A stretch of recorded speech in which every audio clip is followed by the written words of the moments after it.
என்னம்மா இன்னைக்கு ஏதோ சன்ரை டொமேட்டோஸ்லாம் எடுத்து வச்சிருக்க, என்ன பண்ண போற இதை வச்சு? இன்னைக்கு வெத்த குழம்பு பண்ண போறேன். இதை வச்சு தான் பண்ண போறேன். இது பாரு, இதை ஒரு 5 நிமிஷம் தண்ணியில ஊற வைக்க போறேன். ஓகே. நல்ல ஊற வச்சோன்னு பாரு, அப்படி சாஃப்டா ஆயிடும் பாரு.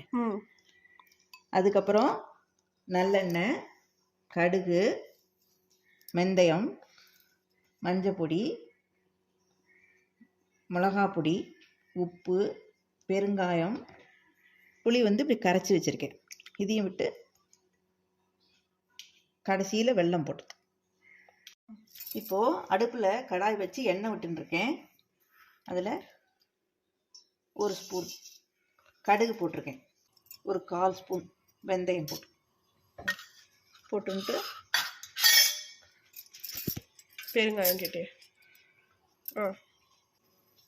கொஞ்சம் பெருங்காயம் போட்டுட்டு இது ஊற வச்சிருக்கோம் இல்லையா, தக்காளி வெத்தல். தக்காளி வெத்தல் நல்லா பிழிஞ்சிட்டு, ரொம்ப தண்ணியோட்ட போட்டாக்க படபடன்னு வெடிக்கும். அதனால நல்லா பிழிஞ்சிட்டு இப்படி போடுங்க.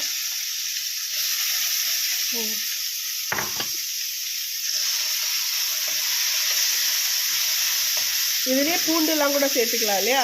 பூண்டு போட்டுக்கலாம். நான் இன்னைக்கு பூண்டு போடாமல் பண்ணுறேன்.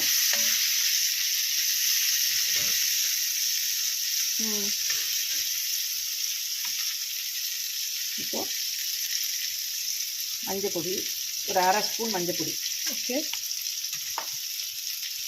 நம்ம காரத்துக்கு தகுந்த மாதிரி மிளகா பொடி போட்டுக்கலாம். இப்போ இது ஒரு 1/2 ஸ்பூன் மிளகா பொடி வரலும் போடுறேன். 1/2 ஸ்பூன்.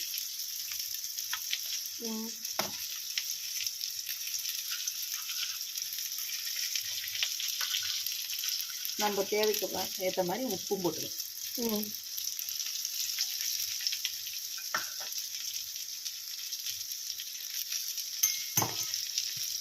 போட்டு இதை ஒரு வாட்டி கலரணுமா?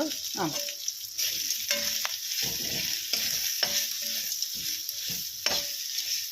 இந்த மிளகா பொடி, மஞ்சள் பொடி எல்லாம் சேர்த்து இந்த தக்காளி வத்தலோட கொஞ்சம் ஃப்ரை ஆகணும்.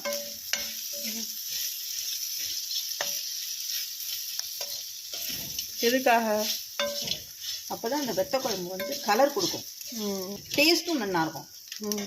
இந்த பொடி வாசனை இருக்காது. கொஞ்ச நாள் கொதிக்க விட்டா போறோம். இப்போ ஃப்ரை ஆயிடுது. ஓகே. பத்தியா எப்படி ஆயிடுது? நல்லா ஃப்ரை ஆகி இப்போ புளி தண்ணி.